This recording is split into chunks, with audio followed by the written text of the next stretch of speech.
Bueno, ahora nos toca ver un fenómeno que tiene que ver con el último de los pilares sobre los cuales está sostenido el consentimiento matrimonial. Habíamos dicho que el primero era la capacidad, que es una especie de equipamiento antecedente.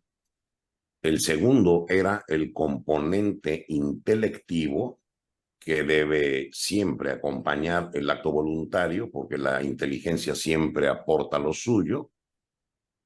El tercer pilar era el tema de la voluntad, que hemos visto en las dos últimas sesiones, una que se la dedicamos a los falsificadores del signo nupcial y la otra a los que condicionan o le ponen condiciones al consentimiento.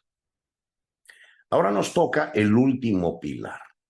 Y ese último pilar está recogido en el canon 1104 y tiene que ver con la libertad. La libertad evidentemente es un ingrediente fundamental.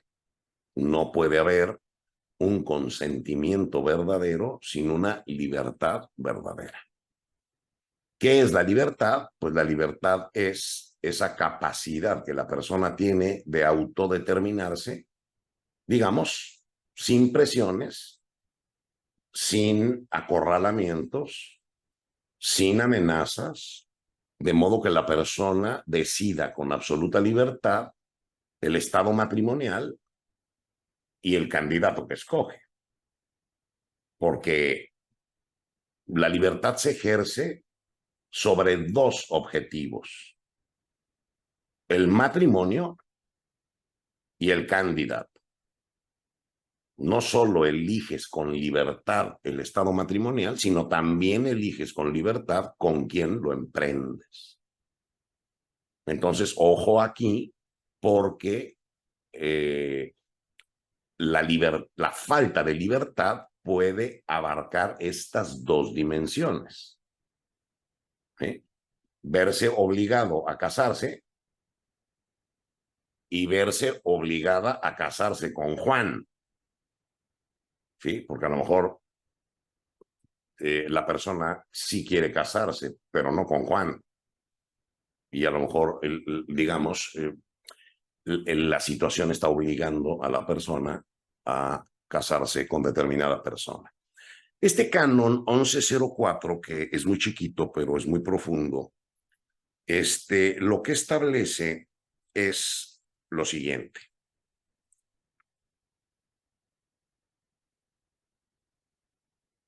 Vamos a ver.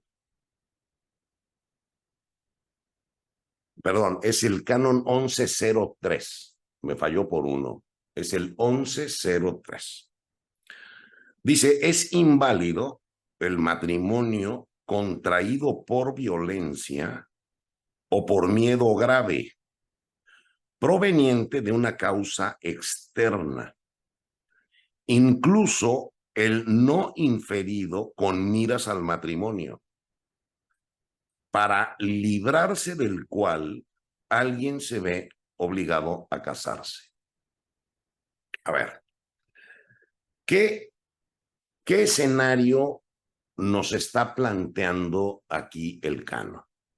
Acuérdense que lo que hemos venido es interiorizando el acto voluntario del consentimiento matrimonial, y ese acto voluntario pues tiene un importante ingrediente de libertad.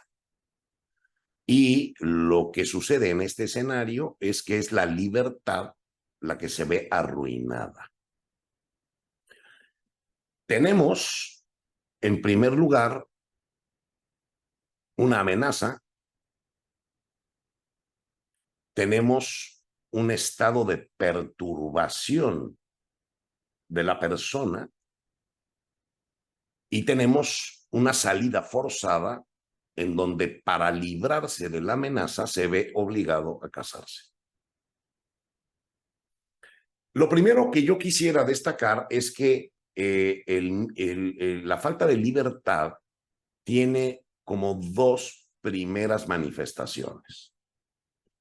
Una que la doctrina ha denominado como violencia y otra que ha denominado propiamente como miedo. La violencia supone una intervención, digamos, física, en donde la persona se ve, digamos, manipulada. Imagínense un escenario en donde el control sobre la estructura biofísica de la persona es tal que la persona exterioriza un consentimiento del que no tiene la más mínima libertad.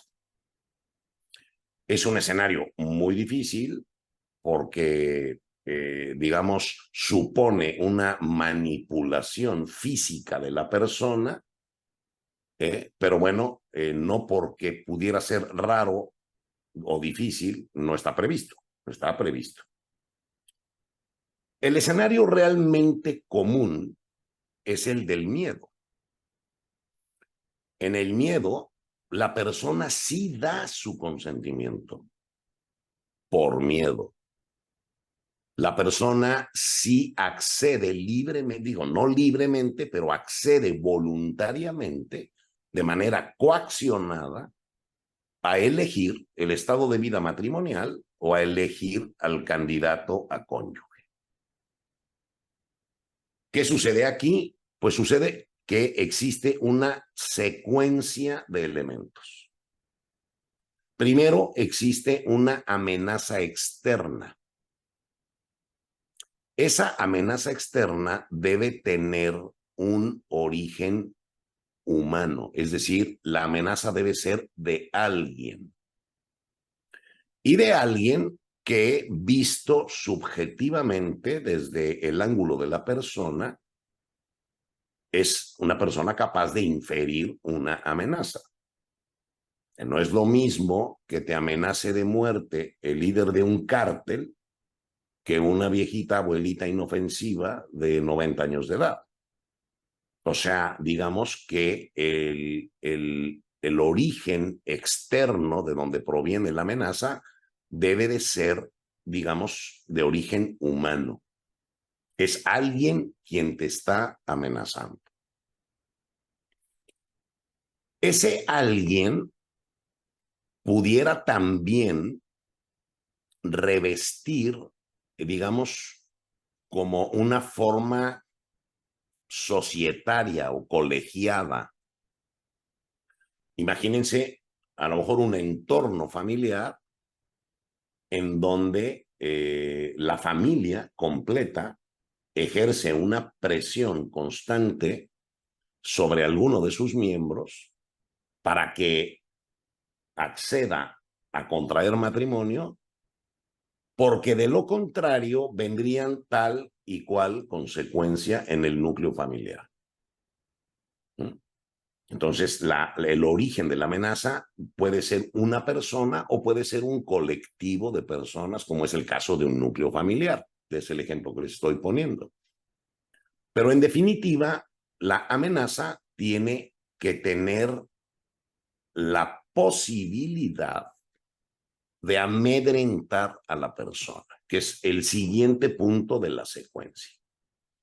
Es decir, existe el primer elemento, que es la amenaza.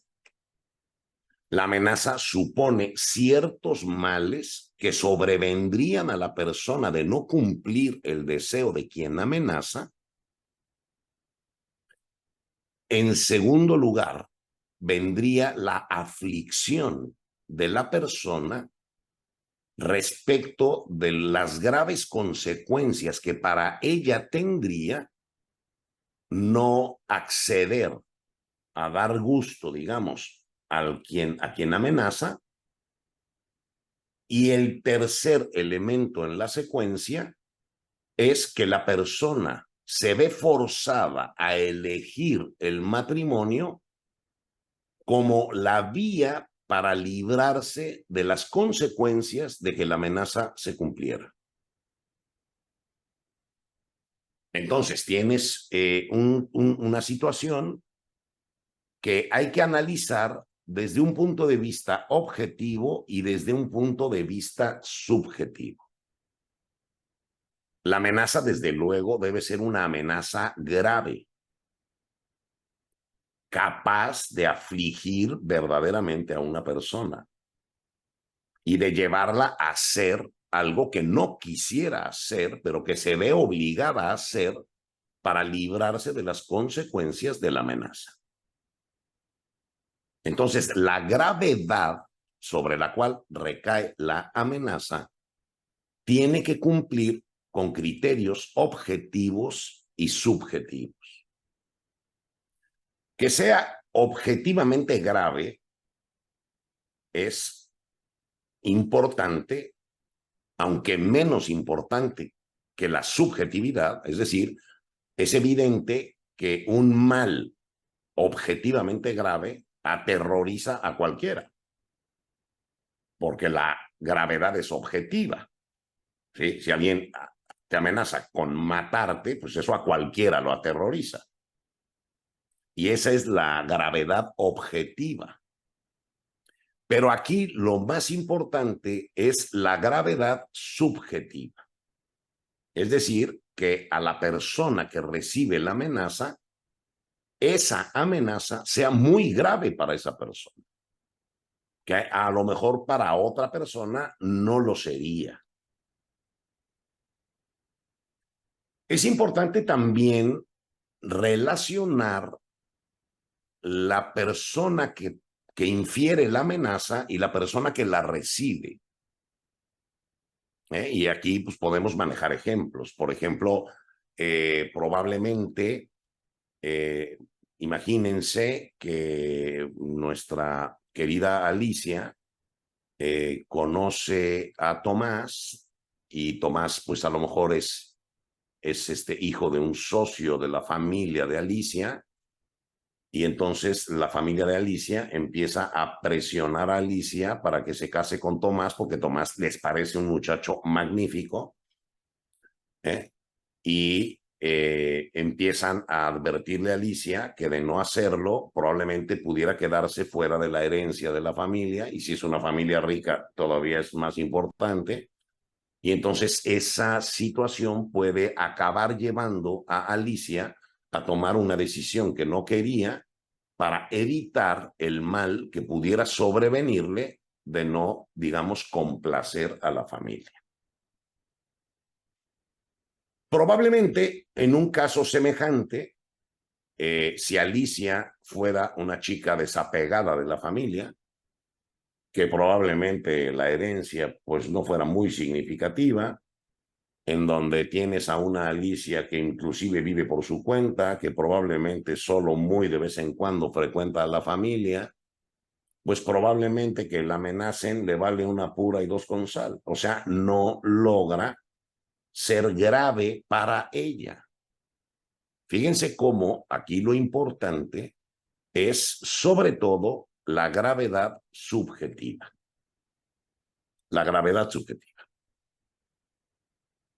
Entonces, que la amenaza provenga de un agente externo, es importante que sea un factor humano de donde provenga la amenaza. ¿Por qué les digo esto? Porque a veces tenemos amenazas que no provienen de personas ni de grupos de personas. La amenaza puede provenir de un contexto social, de una circunstancia política. Imagínense a lo mejor una crisis derivada de fenómenos naturales, de guerras, en donde la persona se siente amenazada, pero esa amenaza es más bien una construcción de su mundo interior. O sea, no hay nadie que le esté amenazando. Ella siente o se siente amenazada y para librarse de la amenaza se ve obligada a elegir el matrimonio.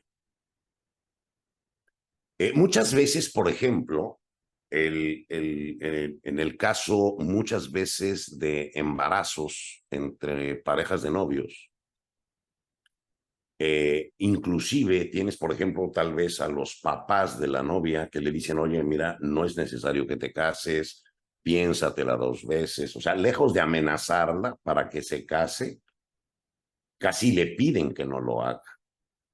Pero sin embargo, la persona construye en su mundo interior un contexto amenazante porque a lo mejor está en duda su prestigio, a lo mejor le preocupa muchísimo el prestigio de su familia, el daño que pueda ocasionarle a la honra de sus papás, en fin.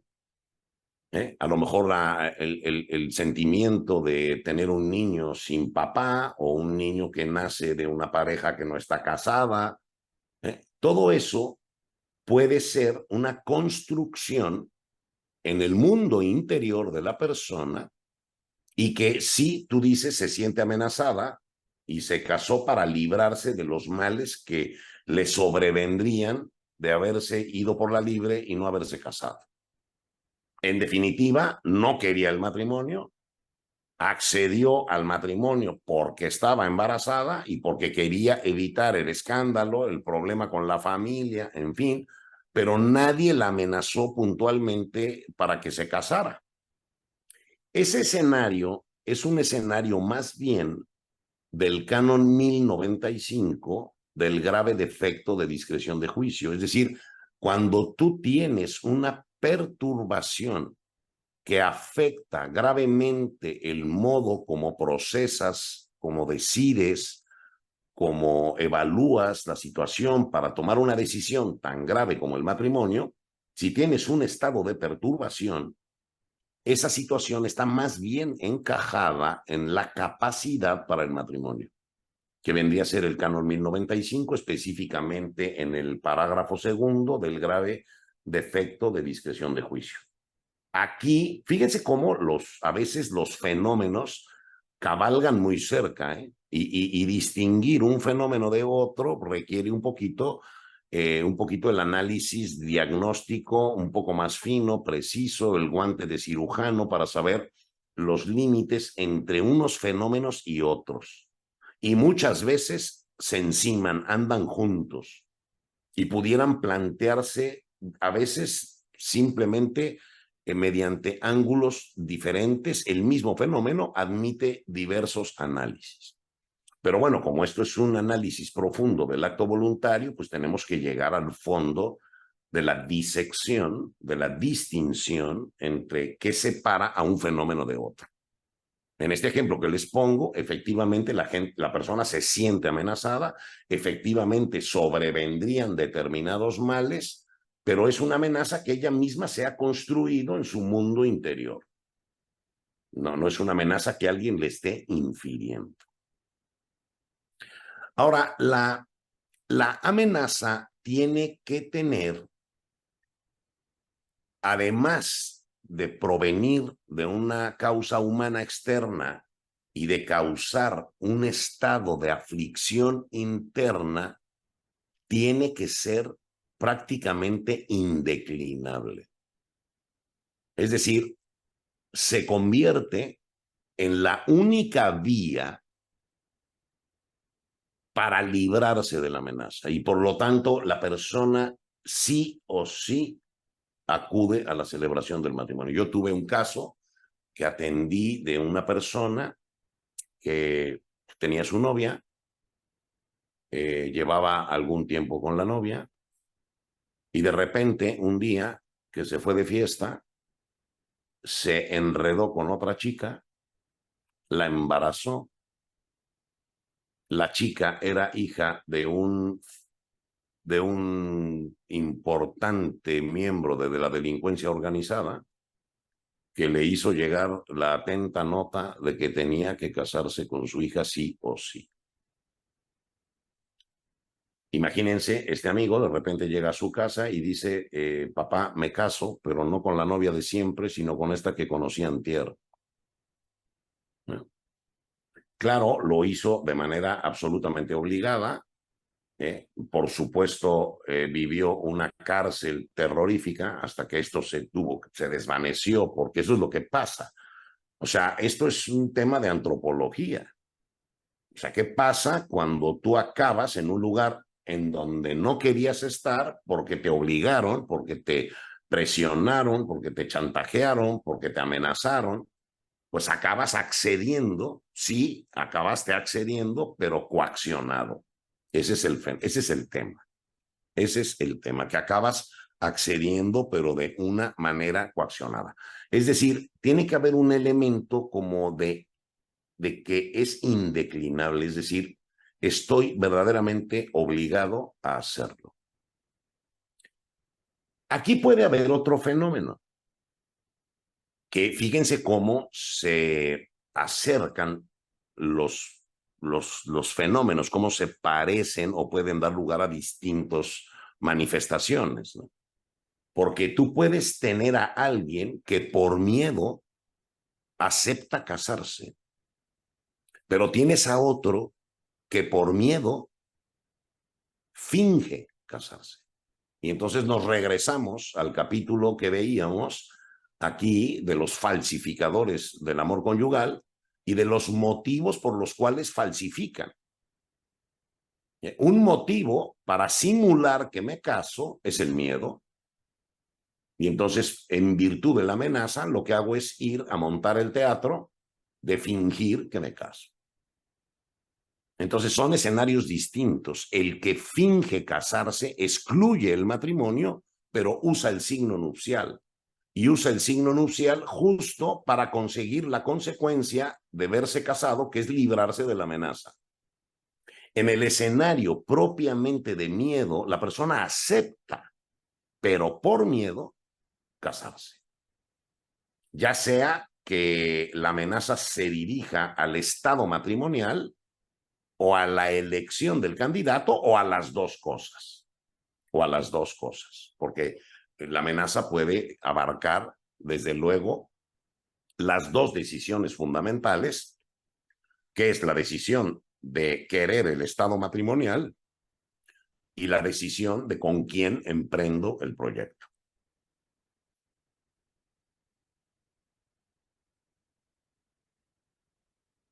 Vean entonces la secuencia.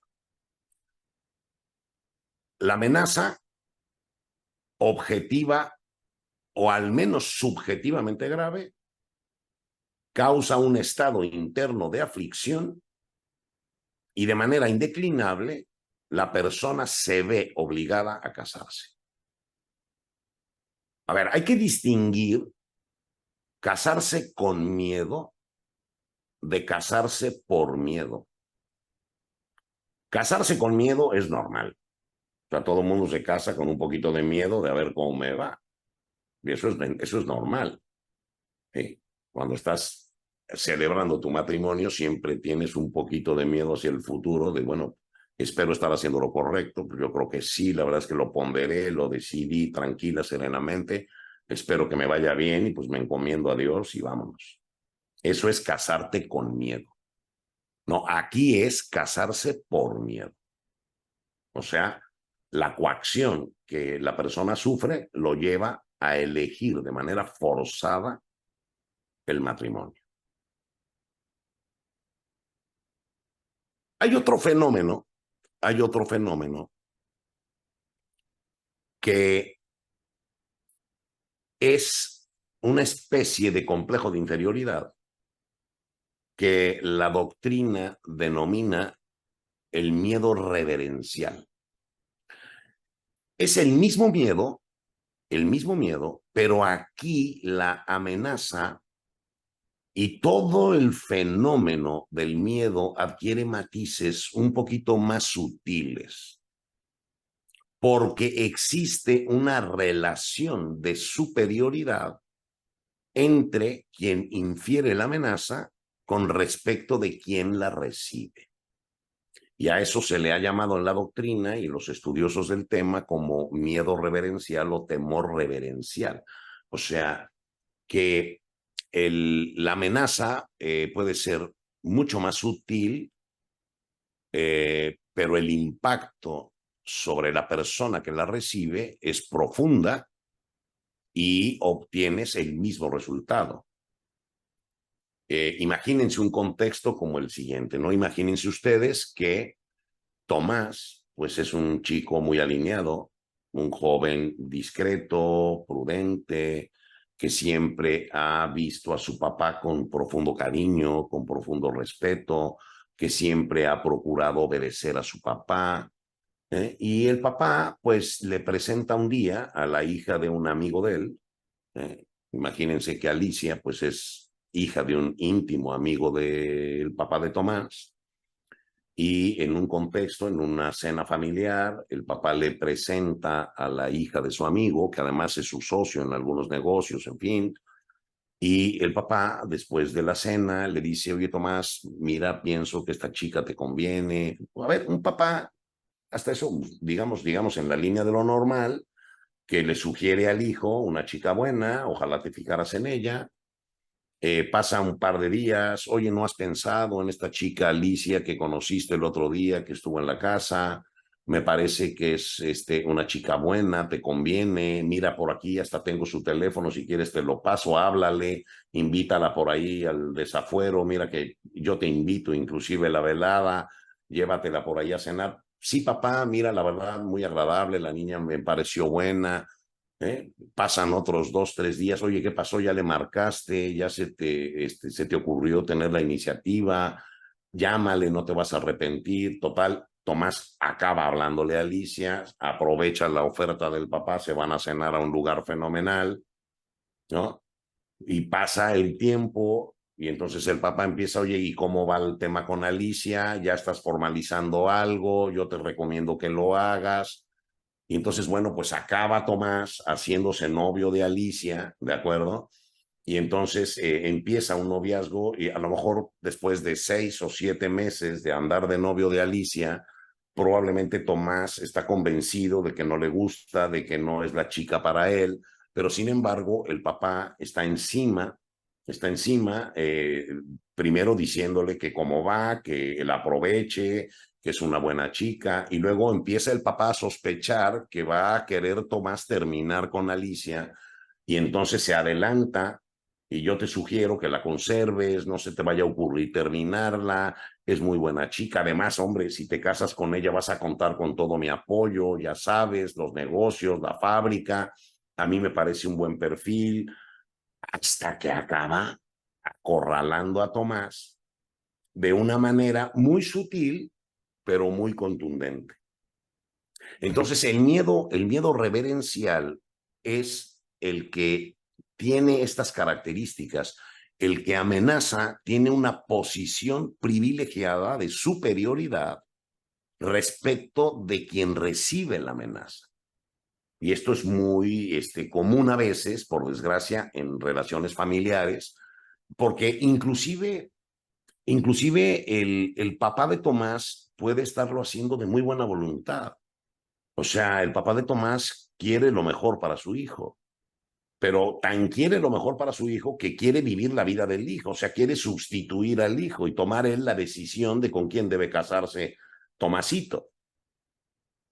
Entonces, aquí, digamos que el papá obre de buena voluntad, porque no necesariamente la amenaza tiene que ser una amenaza inferida con un propósito negativo. Probablemente el que infiere la amenaza cree que está haciendo bien, cree que eso le conviene a su niño, ¿no? En este caso. Entonces, pero de cualquier manera, aquí el tema es que fíjense, tienes que estudiar el perfil del papá, que es un papá dominante, en este caso es un papá exitoso, un papá que siempre ha traído a la familia muy alineada, un hombre bueno, cumplidor, trabajador. A lo mejor el hijo es un hijo que no se revela, es un hijo que se alinea, que siempre ha apoyado al papá. Y entonces la opinión del papá para ese hijo es importantísima, es importantísima.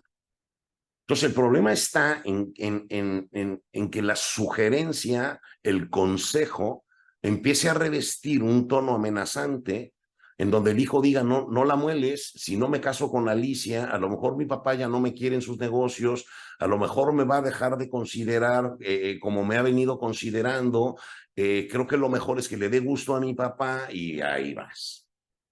Y entonces el hijo, Tomás, acaba eligiendo el matrimonio, no porque él quisiera el matrimonio con Alicia, sino porque justo lo que quiere es librarse de los males que no hacerlo le pudieran ocasionar.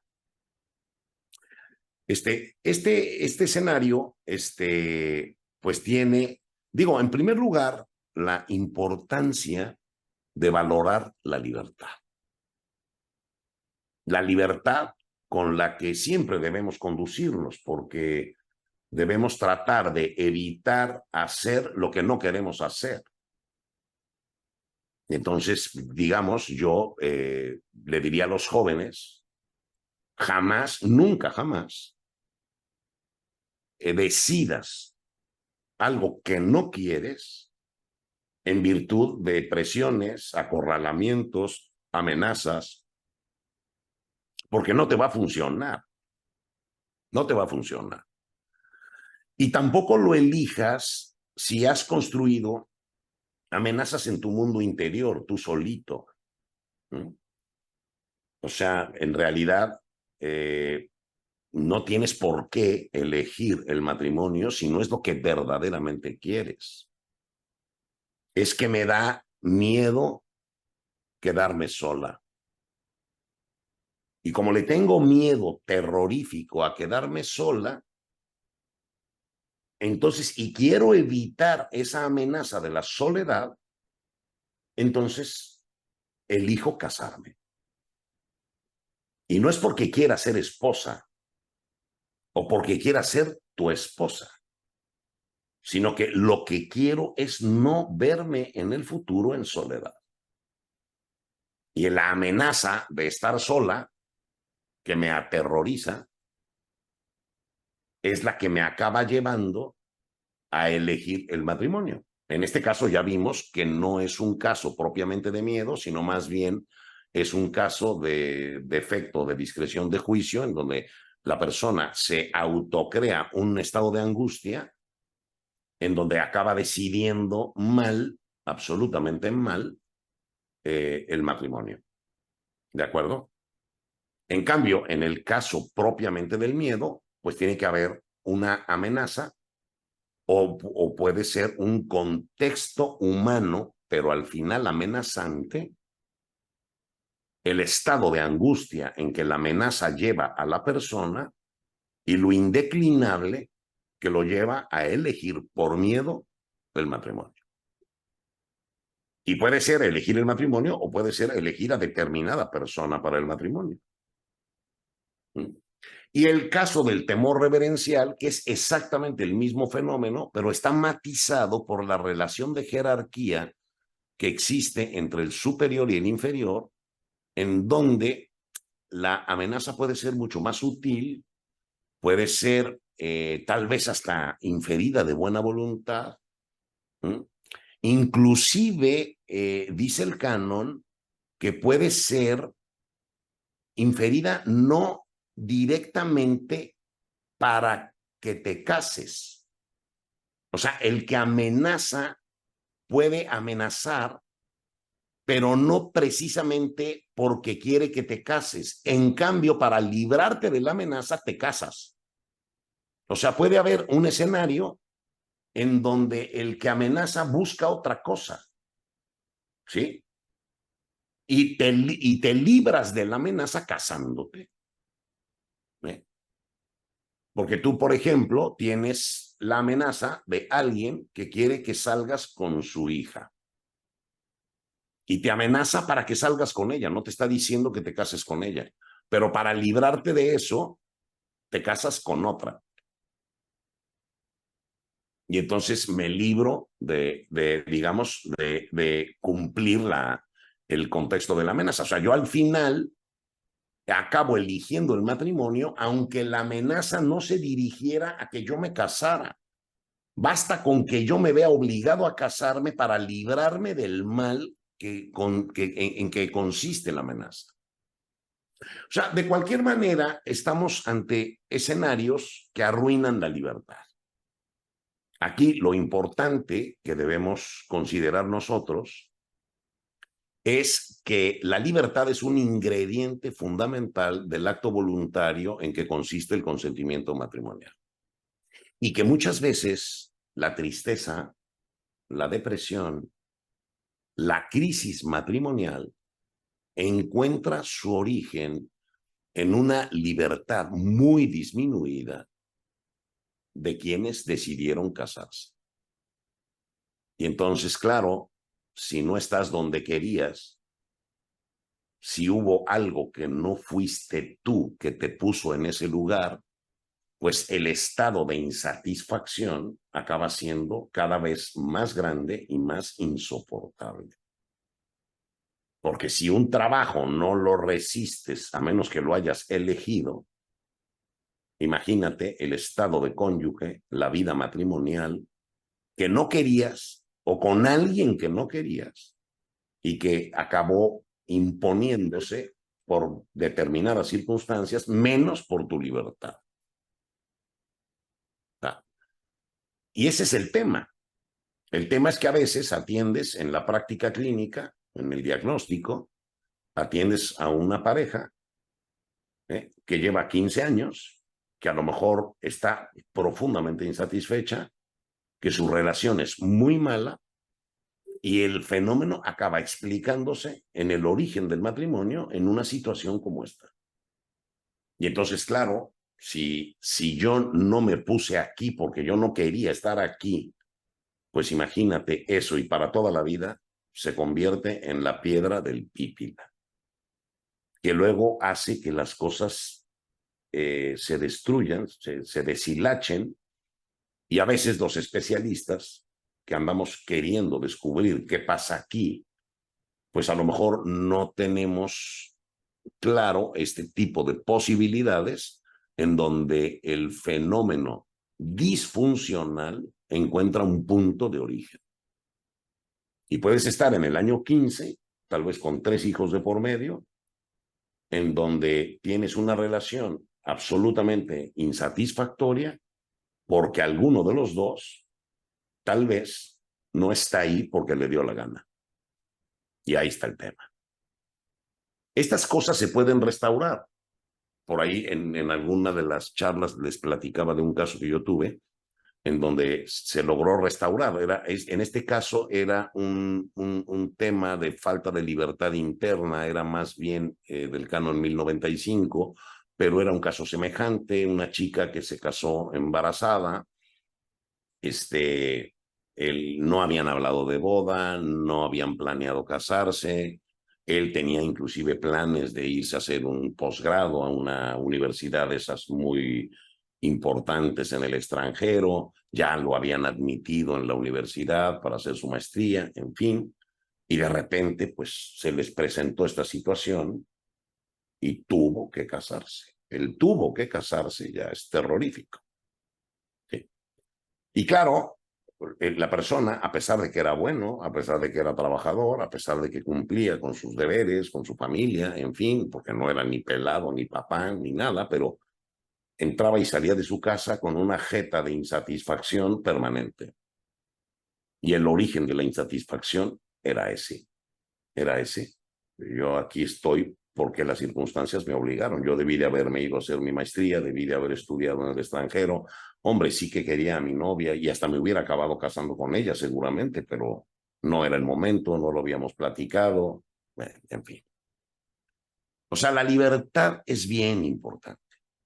Y bien importante considerarla en el diagnóstico del problema matrimonial y considerarla muy importante con nuestros jóvenes para que no escatimen el esfuerzo de mantenerse libres, siempre muy libres, frente a la decisión de contraer matrimonio.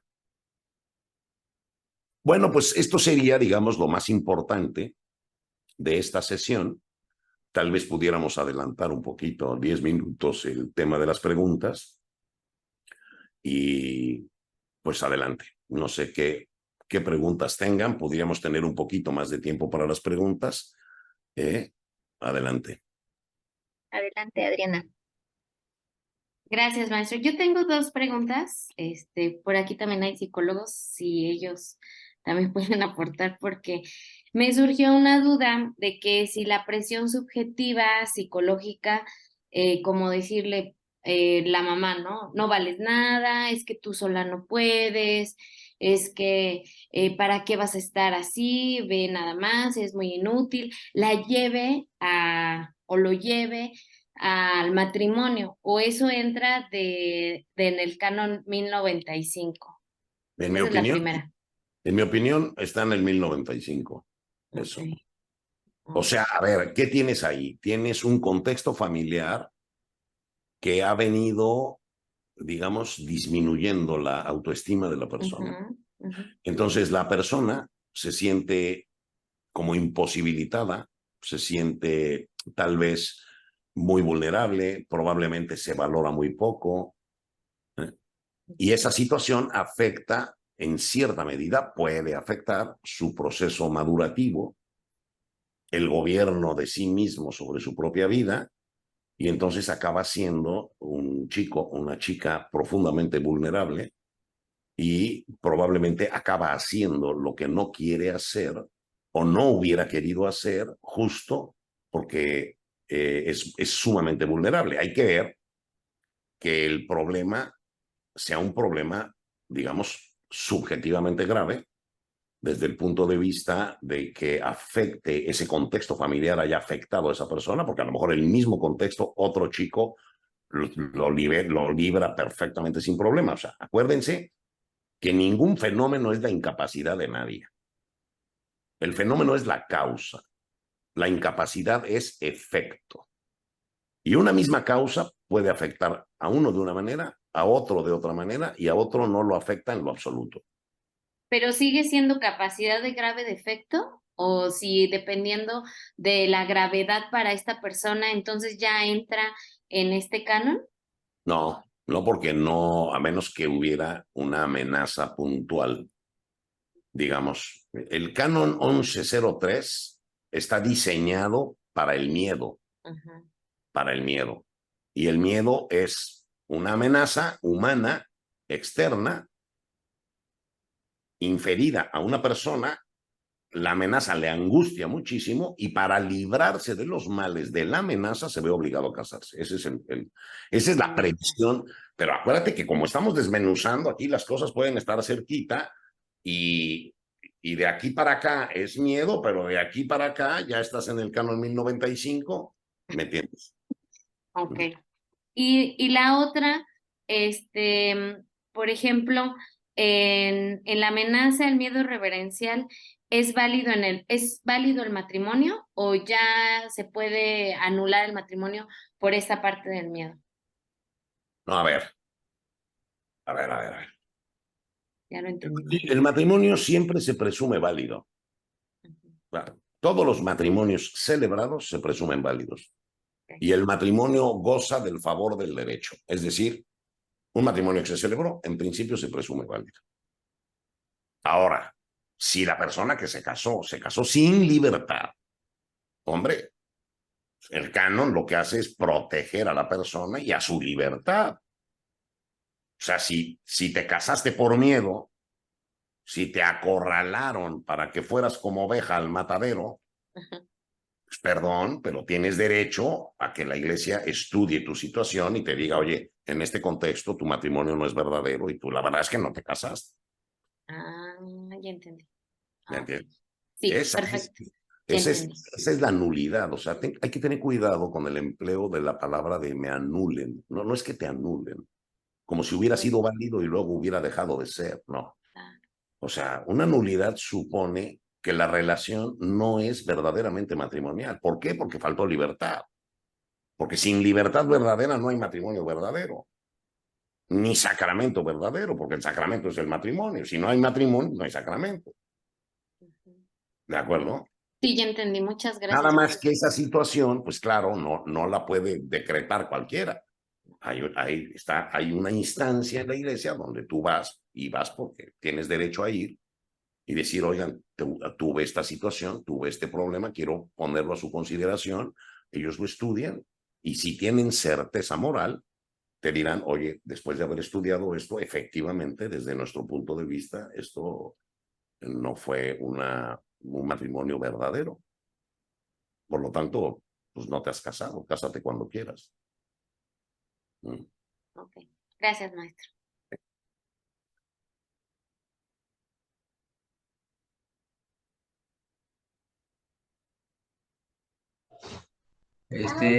Profe, yo quiero hacer una pregunta entonces.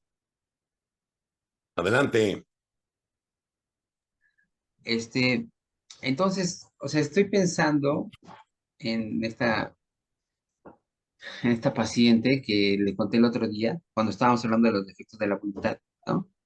Que ella fue una postulante, por así decirlo, a la vida consagrada y después salió porque se enfermó y bueno, a la hora de estarse preparando para la boda, pues le habla la superiora y le dice que la está esperando.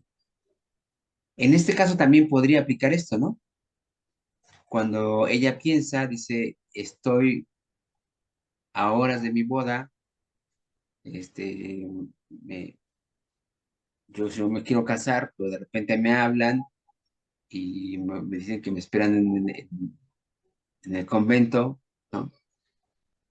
Y entonces ya está la boda, ya está mi papá, ya están los invitados. Podría ser también, ¿no? Que aplicara esa parte del miedo. Sí, sí puede ser que aplique en el sentido de un miedo subjetivamente construido en su mundo interior, porque por lo visto nadie la amenaza. Pero en cambio hay un contexto amenazante de decir, híjole, ya estoy comprometida, ya está la boda, ya están los invitados, ya está el banquete, y causarle a mi papá un gravísimo disgusto de cancelar la boda, pues la verdad es que no me voy a echar el tiro, así que luego entonces me caso. A lo mejor no es que quiera casarme, es que no quiero todo lo que va a pasar si no lo hago. Pero yo más bien lo llevaría al canon 1095, porque aquí, digamos, no hay nadie que la esté amenazando. Sí. ¿Ok? Y a lo mejor la familia hubiera sospechado que ella se pudiera rajar y por ahí en una cena familiar decir, oye, mijita, cuidado y te rajas, oye, ya compramos esto, ya gastamos en aquello, ya. Entonces sí pudiera encajar a lo mejor en un fenómeno de este miedo reverencial, en donde los que tienen un poco de jerarquía en la familia, que me lo están diciendo y casi me están amenazando con que pobre de ti, si se te ocurre darle plantón a los invitados y dejarlos con la mesa servida, pudiera Ya. ser. Por eso es tan importante que esto se estudie siempre con el caso particular. O sea, aquí nada es siempre y nada es nunca. Hay que estudiar el caso particular, porque en la misma circunstancia tú pudieras tener a otra persona que por su madurez y porque va al frente de su vida, dice, pues perdón papá, pero va a salir peor que yo haga lo que no quiero hacer. Y va, eso es peor que los gastos que has tenido. O sea, el modo como las personas reaccionan es distinto o puede ser distinto. Y puede dar lugar a distintos escenarios. Un escenario como el que tú pintas puede en un momento dado, si hay una amenaza puntual, ser un elemento de miedo. Puede ser si la amenaza se la construyó solita, porque nadie, es más, todavía el día de la boda, el papá le dice, mijita, no vayas a hacer lo que no quieras hacer. Y a lo mejor con todo y todo va, porque ella trae el miedo construido en su mundo interior, y entonces estás en el 1095. O bien, también puede fingir que se casa y entonces estás en el falsificador del consentimiento matrimonial del canon 1101. O sea, una pequeña diferencia puede moverte de lugar, ¿no? Gracias. Muy bien.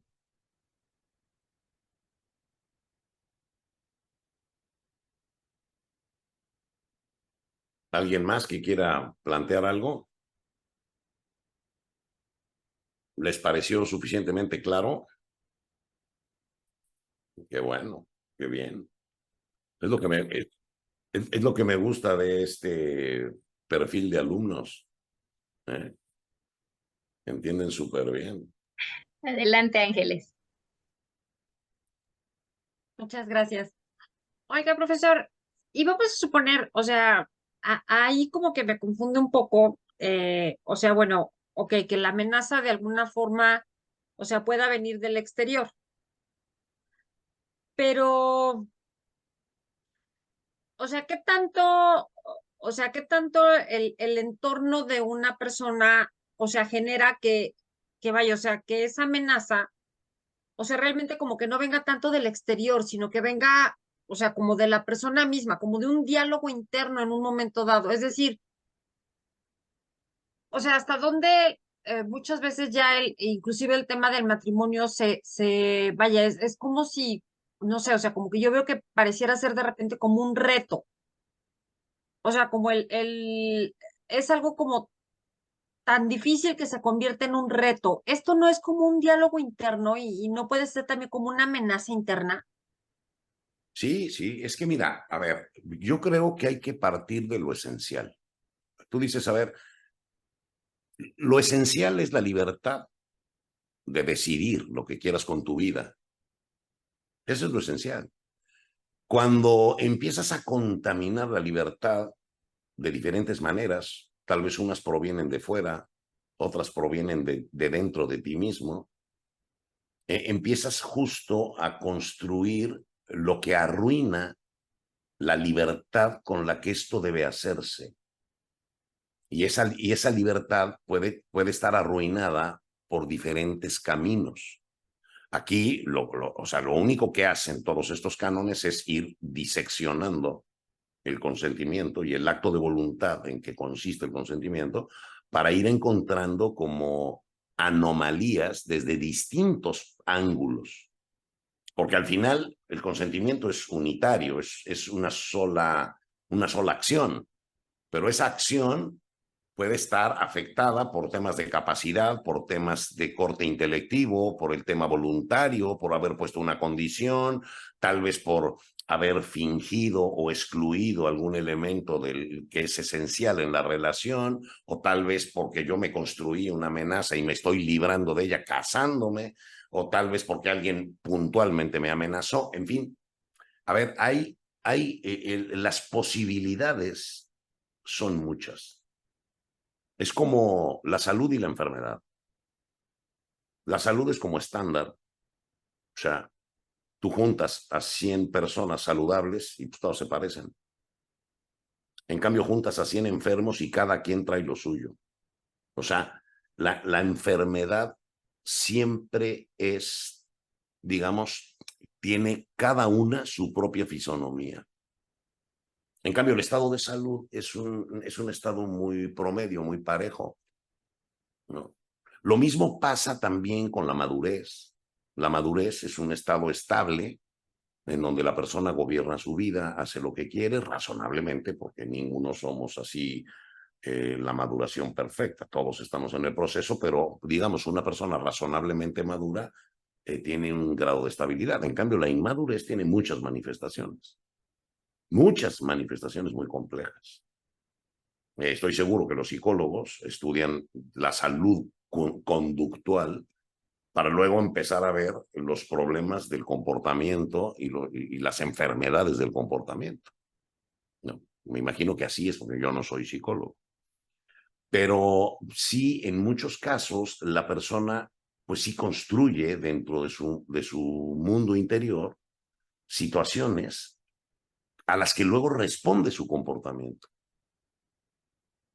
Y entonces el comportamiento responde a una situación tal vez que de objetivo no tiene absolutamente nada, que es una situación que se construyó solita y que a lo mejor se lo viene construyendo desde la adolescencia y ahora toma esta decisión justo al amparo del fantasma que dentro de sí mismo construyó. Y puede ser una decisión equivocada, por supuesto. Y yo más bien ubicaría esos procesos en la discreción de juicio, porque, digamos, la capacidad para el matrimonio abarca la capacidad de querer, la capacidad de entender, y no siempre la discapacidad es un estado permanente. no siempre es un estado permanente. Entonces puede haber crisis, momentos puntuales. Por ejemplo, que vísperas de la boda a lo mejor sucede una cosa terrible en la familia, a lo mejor un accidente garrafal en donde se mueren 3 miembros de la familia, a lo mejor la novia pierde totalmente el estado de serenidad, de tranquilidad, mediante una perturbación gravísima que no está en condiciones de decidir su vida. Y es una cosa puntual, no es un estado permanente. Entonces, digamos, la capacidad tampoco es necesariamente un estado permanente. O sea, basta con que sea puntual, pero que coincida con el contexto del matrimonio. O sea, y lo mismo pasa con el caso de una amenaza, por ejemplo. Si al final se junta el cóctel y eso te lleva obligatoriamente al matrimonio, pues estás en el escenario. Lo duro de esto no es si es nulo o no es nulo. Lo importante es el estrago que hace en la biografía de los amantes. O sea, la nulidad al final, pues es un análisis y es una especie de declaración en donde lo que haces es poner las cosas en su lugar. O sea, a ver, si esto no es un matrimonio de verdad, pues que quede claro que no es. Pero eso no es lo grave de la falta de libertad, no es lo grave de la falta de capacidad, o no es lo grave del que simula casarse. Lo grave es la biografía, lo grave es la historia, lo grave es el daño a las biografías de las personas que se derivan de este tipo de fenómenos y de este tipo de situaciones. Por eso les digo que estudiar esto es un tema de antropología. Es un tema de antropología del amor conyugal. Porque lo primero que necesitas para que un matrimonio sea viable es que la relación sea verdadera. Pero entonces es una relación entre dos que son igualmente capaces de remar el barco. Es una relación entre dos que entendían a qué iban y con quién. Entre dos que no fingieron nada, querían casarse de verdad y lo hicieron. Entre dos que no pusieron condiciones, se subieron a la vida del otro y a remar adentro. Y entre dos que nadie los amenazó y obraron con libertad. Entonces dices, bueno, si tienes esa situación, estás frente a un matrimonio de verdad, pues ese matrimonio, si así la vida no es fácil, sin estos elementos, el problema seguro va a ser cuesta arriba. A ver, profesor, pero entonces vamos a poner, o sea, ok, sí, o sea, juntamos todos estos elementos, perdón, Gemma, me apuro, perdón. Juntamos todos estos elementos y pues bueno, ok, sale, tenemos un matrimonio de verdad y está padrísimo, ¿no? Ok. Pero bueno, o sea, entonces, o sea, ¿dónde se queda? Y aquí, pues a lo mejor es otro terreno, pero entonces, o sea, dónde se queda finalmente, o sea, como que la gracia del matrimonio como tal? O sea, si no están todos estos elementos para hacer un matrimonio ideal, perfecto, excelente, ¿sí? O sea, vaya, no es el decir, es que es un matrimonio que tiene que ir cuesta arriba para que realmente valga la pena, para que realmente sea un tema de santidad inclusive, ¿no? Pero, pero vaya, o sea, que no en el camino, o sea, si no están todos estos elementos, si no está como tan perfecto todo el escenario, o sea, no en el camino, vaya, o sea, se puede como trabajar, como hacer el esfuerzo para que los elementos que no estuvieron completos, pues vaya, se vayan perfeccionando. Claro que sí. A ver, el matrimonio no es un bloque de granito, no es una piedra inamovible. El matrimonio tiene la flexibilidad de nuestra humanidad. O sea, nosotros podemos componer la relación, ponerle lo que faltó. El que se casó sin libertad puede un día sentarse, reflexionar y decir, oye, ve la belleza y la bondad de lo que tengo. Tengo una esposa fenomenal, unos hijos maravillosos, olvídate. Bendita amenaza que me puso aquí. Y entonces elegir lo que tiene con libertad y eso, desde luego, restaura las cosas. Porque, a ver, no es que se quede la falta de libertad petrificada, porque la persona puede digamos, añadir lo que faltó. Pero lo que sí te digo es que si no lo pone, el asunto va a ser cuesta arriba. O sea, cuando tú tienes un escenario que estás atendiendo un problema matrimonial, tienen 15 años de casados, el cuate es muy bueno, pero siempre tiene una jeta insoportable. Y la jeta viene de que no eligió con libertad estar ahí.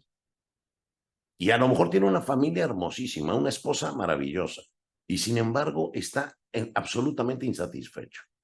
Esa persona tiene dos opciones.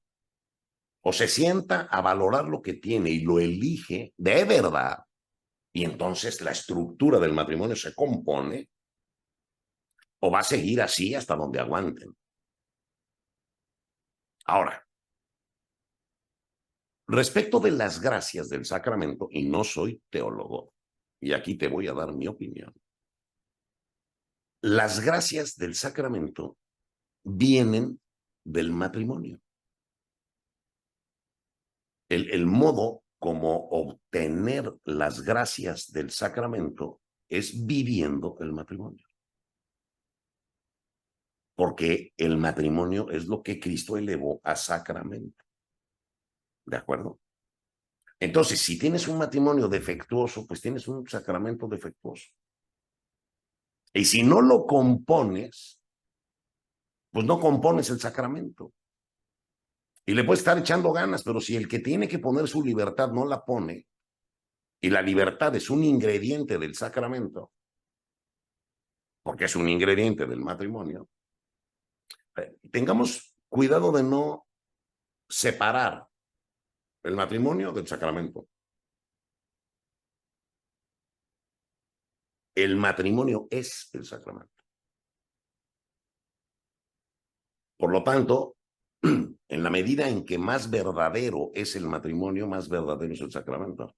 Y la gracia del matrimonio consiste en vivir el matrimonio, la bondad y la belleza del matrimonio. Es lo que yo pienso. Pregúntale a un obispo que seguro sabe más que yo. Porque yo es mi opinión, hasta donde yo he entendido las cosas. Porque el canon 1055 lo dice contundentemente. Entre bautizados no puede haber matrimonio verdadero que no sea por eso mismo sacramento.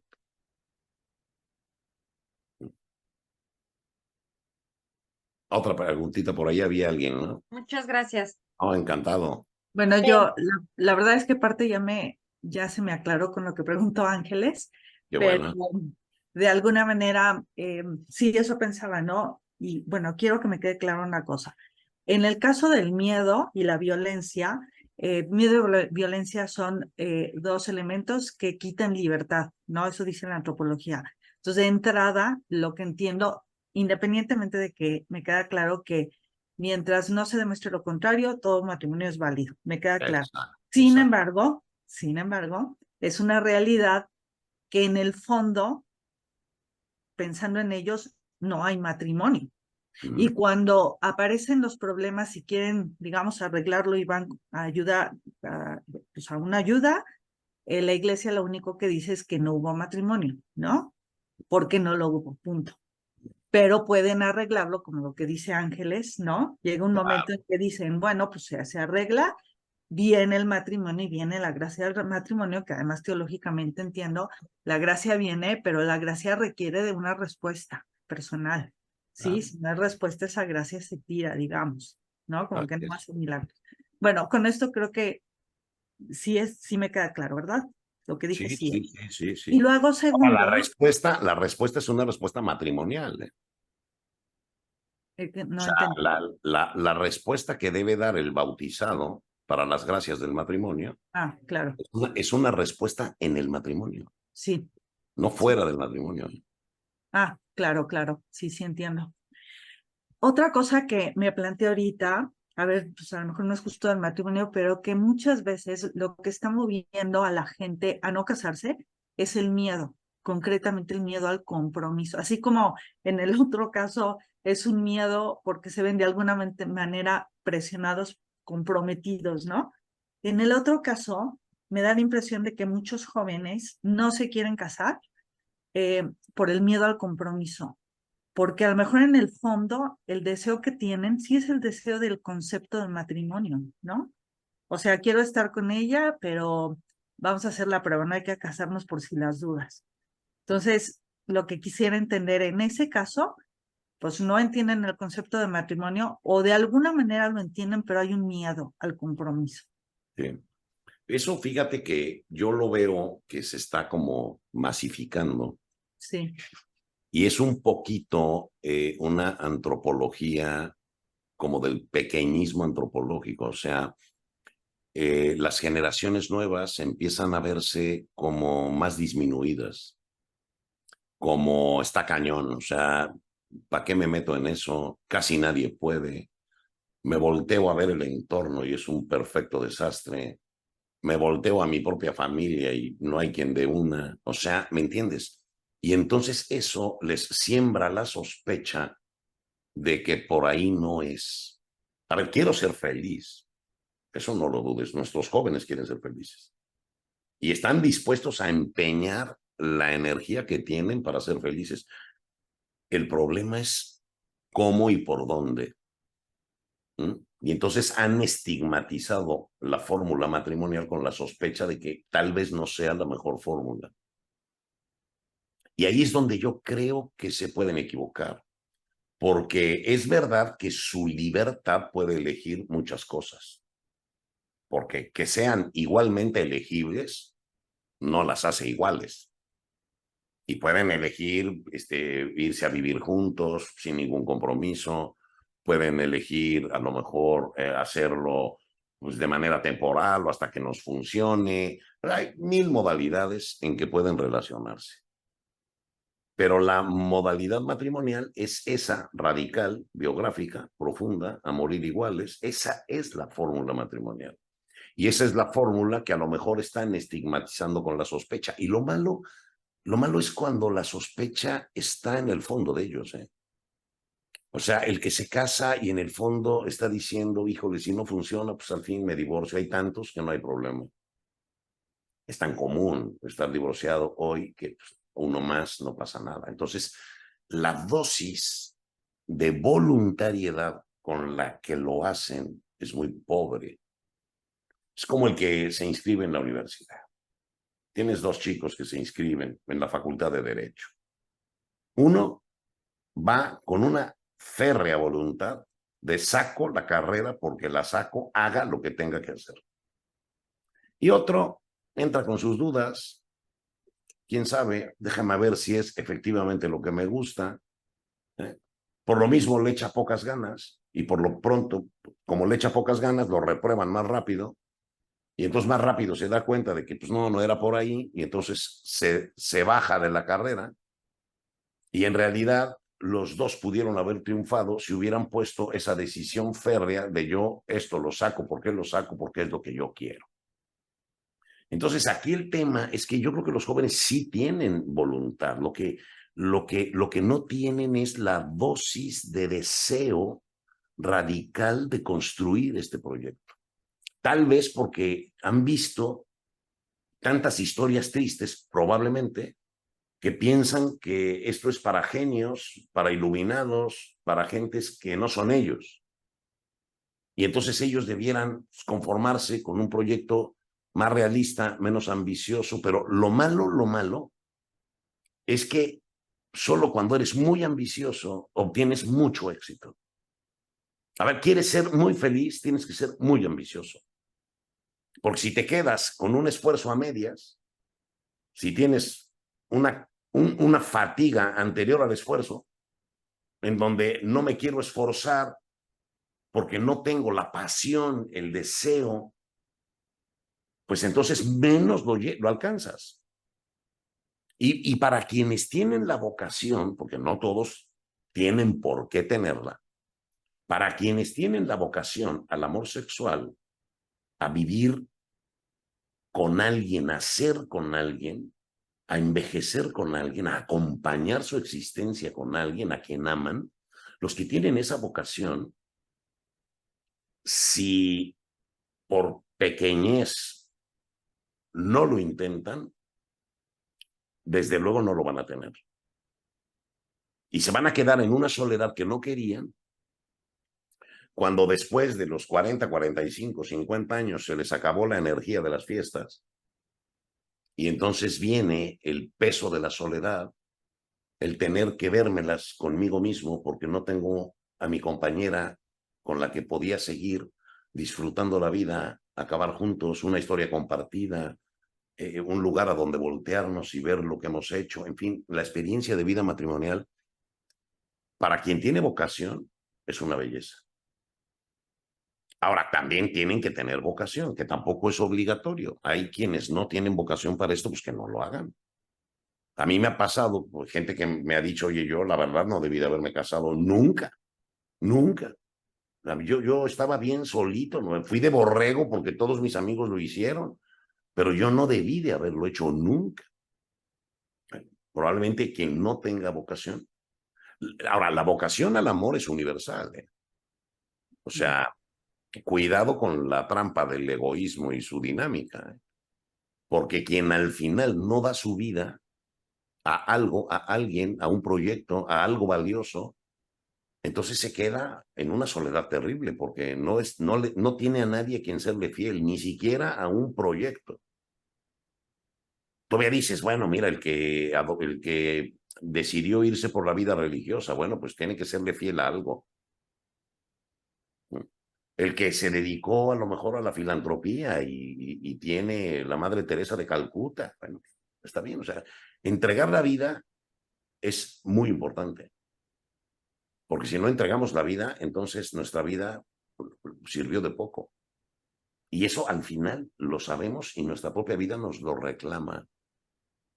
Por eso el matrimonio es una magnífica alternativa para tener por quién vivir y de quién ocuparse y que tu vida te la acabes, te la desgastes, pero haciendo felices a los tuyos, sirviéndole a los tuyos, y todo eso te va a llenar de satisfacción al final. Ahora, si encima la relación con tu partner es buena y están en el mismo código postal, y bueno, pues eso está fantástico, ¿no? Pero sí creo, y con preocupación, que el punch de muchos jóvenes se ha venido disminuyendo. Cuando menos antes había la opción, muchos optaban por la vida religiosa. Muchos optaban por la vida religiosa. Ahora la vida religiosa ha caído mucho en desuso. Entonces hay menos aspirantes a la vida religiosa. Y entonces creen que el matrimonio es así como a fuerza. Pues la verdad es que no tenga vocación, que se quede soltero, le va a ir mejor. Claro. Pero, por ejemplo, bueno, yo trato con gente joven.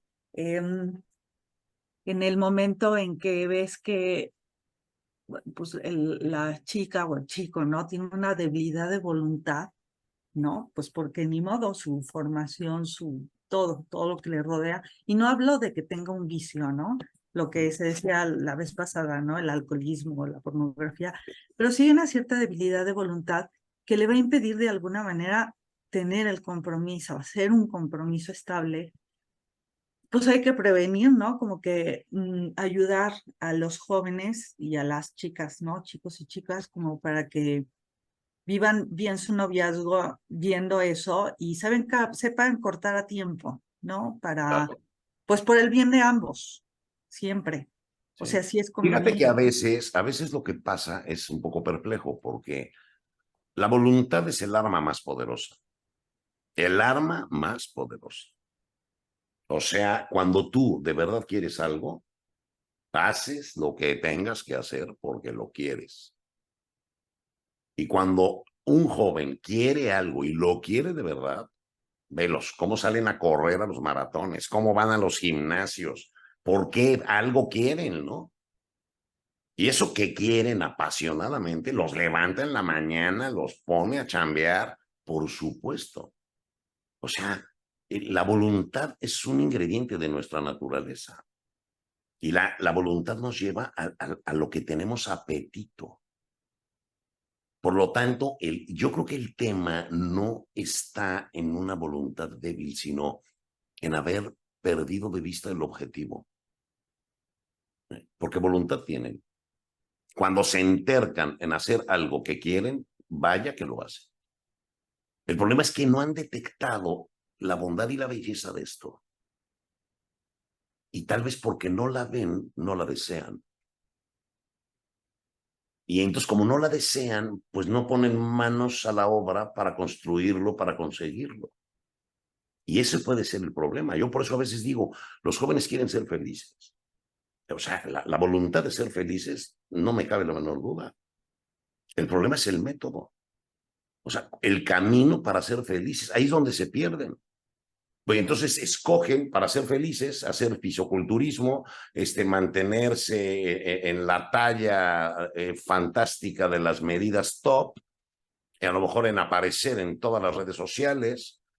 O sea, tienen unos objetivos que le van a dar lo que puede darles, porque el amor nos lleva a lo que queremos. Amar es la manera de vincularnos con algo o con alguien. Pero puedes amar un vicio. Puedes amar una cosita chiquitita que solo te puede dar muy poquito. Puedes amar un proyecto muy ambicioso. O sea, el amor nos conduce a lo que queremos. Analiza la vida de cualquiera. Se dedica a lo que ama. A lo que ama.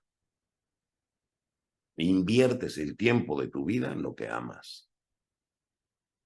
Y entonces, claro, cuando lo que aman es chiquito o pobre, y no por eso malo, o sea, puede ser una cosa buena, pero al final es una botella de vino de La Rioja y lo quiero muchísimo, pero me va a dar lo que puede darme, no puede darme más. O sea, el objeto amado te da lo que tiene. Cuando amas un mal, te quedas con el mal. Cuando amas un bien, te quedas con el bien. El amor es una manera de adquirir. Yo me entrego a lo que amo y me quedo con lo que puede darme. Por eso la Madre Teresa decía, no tengo porque, no doy porque tengo porque doy. Y entre más doy, más tengo. O sea, el amor es darse y te quedas con aquello a lo que te le diste. O sea, es un poquito una lógica invertida en la que te alimentas de lo que amas como si aspiraras el aroma de una flor. Entonces los jóvenes, dedicados a lo que aman, se van a apoderar de lo que eso pueda darles. Pero si pierden de vista otros amores mejores en cuanto a su contenido, su densidad, en cuanto a la oferta. Y ahí tienes, por ejemplo, el amor a Dios. Si tú amas a Dios, te vas a ir quedando con Dios porque lo amas. En la medida que te le das, lo tienes. Y entre más te le das, más lo tienes. Y entonces te quedas con el otro amándolo. Y el que se entrega a su esposa, entre más se le da, más la tiene. Entonces los jóvenes igual, o sea, un joven que desprecia, por ejemplo, a Dios, que a lo mejor desprecia el amor conyugal, y en cambio se adhiere a otros amores, se va a acabar quedando con lo que esos amores de verdad le pueden ofrecer, pero no más. No, una chica que desprecia el matrimonio, aunque tenga vocación, porque prefiere el trabajo profesional, figurar en la empresa, ser la ejecutiva del año, pues se va a quedar con lo que eso pueda darle, que puede ser muy bueno, grandes reconocimientos, en fin, pero llega un día en que ella cumple 55 años de edad y le dicen, aquí está tu jubilación, chao, y ya mañana viene el que te reemplaza. Y a lo mejor eso no lo ven. No. Una empresa, por muy buena que sea, pues no es el acogimiento de un marido, no es el acogimiento del amor conyugal.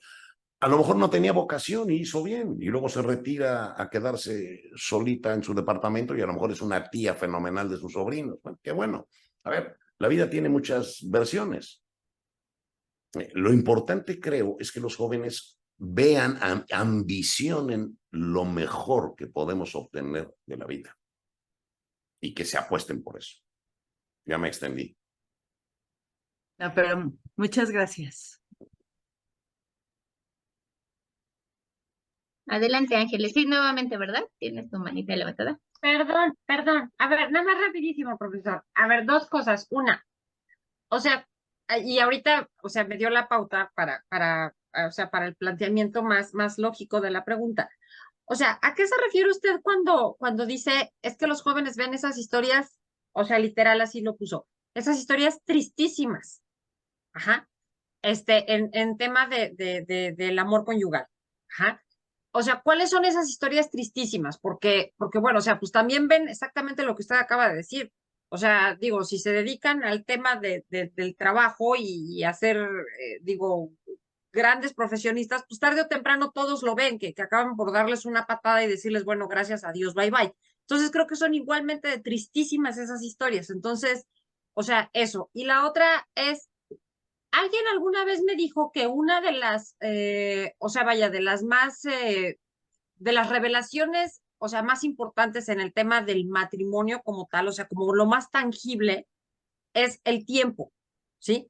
O sea, es decir, el que un matrimonio, o sea, tenga 30 años de casado, 40 años de casado, o sea, 50 años de casado, o sea, esa es una gran manifestación en un momento dado de lo que realmente significa el matrimonio. Pero y entonces, o sea, ese acumular años, es decir, o sea, lo mismo da acumularlos bien que acumularlos regular o acumularlos mal. Claro que no. Claro que no. Hay matrimonios que son muertos sin enterrar. Muertos sin enterrar. O sea, la calidad de la vida matrimonial pues es un juego de armar. O sea, cuando tú tienes un matrimonio que arranca con muchas posibilidades y los cónyuges se dedican a cultivarlo razonablemente bien, lo cuidan razonablemente bien, la historia de amor tiene edades, tiene etapas, niveles de profundidad. Tenemos el momento en que nos encontramos, en que nos pillamos, en que nos enamoramos. Es la infancia de nuestra historia de amor. Y luego nuestra historia de amor va avanzando por etapas. Y a lo mejor tienes una primera estancia, una segunda estancia, una tercera estancia ya en la vejez, los abuelos. Porque primero eres un matrimonio sin niños, luego probablemente tuviste niños, luego hay una etapa de los hijos maduros y tú no eres un viejo, ¿no? Y luego viene la etapa en la que el matrimonio se hace abuelo. Son distintos, es como las edades de la vida. Un matrimonio que se vive bien va asumiendo la evolución de su biografía, de la biografía de su historia de amor, del cuaderno de bitácora de la historia de amor. O sea, es como un joven que llega a la edad de 50 o 60 años y se quiere seguir sintiendo de 18. Es un desadaptado. ¿De acuerdo? O sea, la madurez de la persona te va llevando a ir aceptando la evolución que tu propia vida va teniendo y vas viendo las bondades y bellezas de cada etapa de tu vida, porque cada etapa de tu vida tiene muchísimo que ofrecerte. Bueno, en la vida matrimonial, cada etapa de la vida matrimonial tiene mucho que ofrecerles a los amantes. Entonces, el tema no es la duración. El tema no es la duración. O sea, la duración es un indicador de que han mantenido la navegación. Pero eso no significa que lo hayan hecho muy bien. Por eso te digo que hay muertos sin enterrar. O sea, es un matrimonio a lo mejor muy damnificado, en donde simple y sencillamente son dos roomies, cada quien hace su vida. La esencia del matrimonio está perdida. El proyecto hace muchos años que se extravió y mantienen el statu quo porque quieren mantenerlo porque a algo les da el estatus. Cuando el estatus no les dé nada, pues entonces lo avientan. O sea, a ver. Y cuando te digo que muchos jóvenes ven un desastre, es porque muchas veces los jóvenes lo que ven, porque fíjate una cosa, como somos siempre seres referenciados, porque desde que nacemos estamos haciendo referencias. O sea, cuando tú quieres ser un abogado, empieza a ver modelos que te gustan. Yo quisiera ser como este, yo quisiera ser como aquel. Es decir, bueno, aquí también. Aquí también. O sea, entre menos modelos vean los jóvenes de matrimonios que funcionan bien, pues entonces más dudas le ponen al matrimonio, porque si se voltean y ven un desastre, dicen, híjole, esto está cañón. Si esto es el matrimonio, yo no quiero eso. Muchas veces pasa con esos matrimonios que dices que duran años, pero que a lo mejor son profundamente disfuncionales. Mala lección dan, porque muchas veces esos matrimonios que son en el fondo disfuncionales están transmitiendo la idea, sobre todo al interior de su familia, de que ese es el matrimonio. Que a lo mejor es una perfecta falsificación del matrimonio, no tiene nada de verdadero, y están ahí montados en el teatro y a lo mejor causando mucho daño porque los de abajo dicen, híjole, si esto es, yo no le entro. ¿Me entiendes? Pero también, por otro lado, está la autonomía, la libertad, la autodeterminación. El hombre nunca es un ser absolutamente determinado. Entonces también habrá quien diga, oye papá, oye mamá, pues esta es la vida de ustedes. Ustedes hicieron con su vida lo que quisieron, pero ahora voy yo. Ahora voy yo. Ahora yo voy a hacer lo que de verdad quiero y a mi vida yo le pongo la firma de autor. A mi historia, mi historia la edito yo, no me la vas a venir a editar tú ni nadie. La voy a hacer yo. Y entonces cualquier desastroso escenario de origen puede dar lugar a una reacción positiva de decir, eso es lo que no quiero, justo lo que no quiero, yo voy a hacer otra cosa. O sea que en realidad, no saben, esto no está escrito, ¿no? Muy bien. Pues no habiendo más asunto que tratar, nos vamos a la hora del whisky. Así que no sé si hay alguna otra cosa que podamos atender y si no, Por allí Monse puso en el chat una pregunta. A ver. Dice que ¿dónde están los matrimonios ejemplares? No, bueno, a ver. Ahí sí hay. No. Es que, a ver, yo creo que hay muchos matrimonios ejemplares. A ver, la vida de nadie es impecable. El matrimonio de nadie es impecable. Pero sin duda hay quienes han superado, quienes se han perdonado, quienes se han mantenido unidos, quienes siguen disfrutando muchísimo la presencia del otro. Es que no hay que confundir un matrimonio exitoso con un matrimonio impecable, porque impecables no hay. O cuando menos yo creo que es muy difícil que los haya. A lo mejor sí los hay, pero bueno, no. El matrimonio verdadero es la acogida y el don de los amantes que incluye el defecto, que incluye la imperfección. Porque cuando tú te unes a tu cónyuge, lo haces una extensión de ti. Y si el otro es una extensión de ti, trátalo como te tratas a ti. ¿Qué tal eres tú con tus defectos? ¿Con qué paciencia cargas cada uno de tus pecados? Qué amable, qué tolerante, qué paciente es cada uno de nosotros con sus propios defectos. O sea, la perfección del matrimonio está en la perfección del amor, no en que los amantes sean inmaculadamente perfectos, sino en que el amor sea perfecto. Y el amor perfecto es el que todo lo da y todo lo acoge, todo lo acoge. Dime qué de ti no acoges. Todo lo acoges de ti. Pues cuando el otro está instalado en ti, tú estás instalado en el otro. Cuando el otro es una extensión de ti, lo único que tienes que hacer es tratarlo igual que a ti. ¿Cómo eres tú con tus defectos? ¿Qué paciencia te tienes? ¿Qué misericordia tienes con tus propios pecados? Lo que pasa es que eso no nos ha acabado de quedar claro, pero San Pablo es muy revelador en eso. El que desprecia a su cónyuge se desprecia a sí mismo, dice San Pablo. Y eso es porque es una extensión de ti. Es que es eso. O sea, el matrimonio supone un modo de ser extendido. Ya no eres una soledad, eres una compañía. El otro está incorporado a tu ser. Somos juntos. Y entonces la aventura de vivir puede ser mucho más extraordinaria. Y no quiere decir que yo sea perfecto y ella sea perfecta.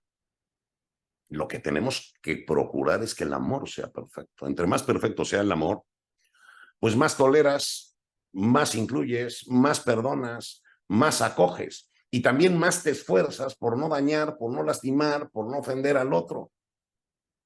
¿Ya? Pero al final es don y es acogida. ¿Qué pasa muchas veces? Muchas veces hay la negativa a acoger el defecto del otro. Que si fuera mío el defecto no tendría yo ningún problema. Porque los míos los acojo, pero cariñosísimamente, pero no sean tuyos. O sea, hay que tratar de entender un poco por dónde va este modelo y aprender a ser feliz con esta fórmula que la naturaleza nos ofrece y Dios también. Pero es una fórmula en la que eres feliz acogiendo al otro. Tu vida tiene sentido gracias al otro. Tienes por quién vivir, a quién acoger, a quién tolerarle sus cosas. ¿Cuánto tolera Dios nuestras cosas? Ahí está. Pues muy bien. Les mando un saludo a todos. Mil gracias por esto último. Me deja ya estar tranquila, la verdad. Ya me veo muy angustiada. Muchas gracias. Bueno, pues muy bien.